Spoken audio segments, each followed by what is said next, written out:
প্রিয় দেশবাসী, দ্বিতীয় বৃহত্তর মুসলিম দেশ বাংলাদেশ, স্বাধীন এই বাংলাদেশের ভূখণ্ডে রাষ্ট্রীয় মদতপুষ্ট নারী অধিকার সংস্কার কমিশন তারা যেই ইসলাম বিদ্বেষী, ইসলাম বিরোধী নীতিমালা দিয়েছে, এটা আমাদের ৯৯% মুসলমানের দেশে কাম্য নয়। কিন্তু যারা এই দেশে ইসলাম বিরোধী স্বপ্ন লালন করে, ইসলাম বিরোধী কর্মকাণ্ডগুলো বাস্তবায়ন করার জন্য যারা স্বপ্ন দেখে, স্বপ্ন লালন করে, তাদের মদতপুষ্ট হয়ে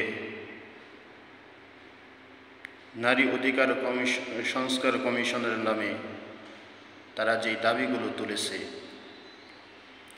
এটা বাংলাদেশের ইতিহাসে এত চরম পর্যায়ে ইসলামের বিরুদ্ধে আঘাত কেউ করেনি।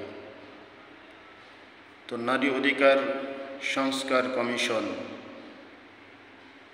এটাকে বিলুপ্ত করার জন্য উলামা ইকরাম বারবার বলেছেন, এরপরও এটা বিলুপ্ত করা হয়নি, বরং রাষ্ট্রের প্রধান হয়ে এটাকে আরও গুরুত্ব সহকারে বাস্তবায়ন করার জন্য চেষ্টা চালাচ্ছে।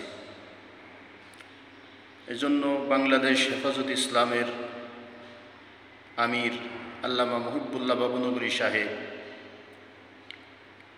এই দেশের মুসলমানদের ঈমান রক্ষার স্বার্থে, মুসলমানদের ঈমানকে বাঁচানোর জন্য এবং এই ভয়াল আক্রমণ থেকে ইসলাম বিরোধীদের এই সংস্কার কমিশন নামের এটাকে মোকাবেলা করার জন্য আগামী ৩ তারিখ সোহরাওয়ার্দী উদ্যানে যেই গণসমাবেশের ডাক দিয়েছে, সেখানে আমাদের সকল পর্যায়ের মুসলমানদের উপস্থিত হওয়া একটি দায়িত্বে পরিণত হয়েছে। আমরা সেখানে উপস্থিত হয়ে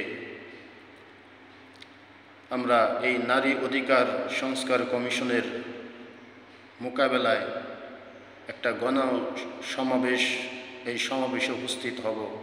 এটা আমাদের একটি ঈমানি দায়িত্বে পরিণত হয়েছে। এখানে আমরা সারা দেশের মুসলমান যেখানে থেকে যেভাবে পারি আমরা সবাই এই আমির হেফাজতের এই ডাকে সাড়া দিয়ে সোহরাওয়ার্দী উদ্যানে আগামী ৩ তারিখ উপস্থিত হব ইনশাআল্লাহ। বাংলাদেশের মুসলমানদের উপর যখনই নাস্তিক্যবাদীরা তাদের স্বপ্ন লালন করার জন্য ইসলাম বিদ্বেষী কর্মকাণ্ড চালিয়েছে বা ইসলাম বিদ্বেষী কর্মকাণ্ড বাস্তবায়ন করার জন্য কিছু করেছে, তখনই বাংলাদেশ হেফাজত ইসলাম সহ সারা দেশের সমস্ত মুসলমান একযোগে সাড়া দিয়ে সেটাকে প্রতিহত করেছে। ঠিক তদ্রূপ এবারেও আমাদেরকে এই ইসলাম বিরোধী কর্মকাণ্ডগুলো বাস্তবায়ন যেন না করতে পারে, এই জন্য গণসমাবেশের মাধ্যমে তাদেরকে প্রতিহত করতে হবে। আল্লাহ তাআলা আমাদেরকে সেই গণসমাবেশে উপস্থিত হওয়ার তৌফিক দান করেন।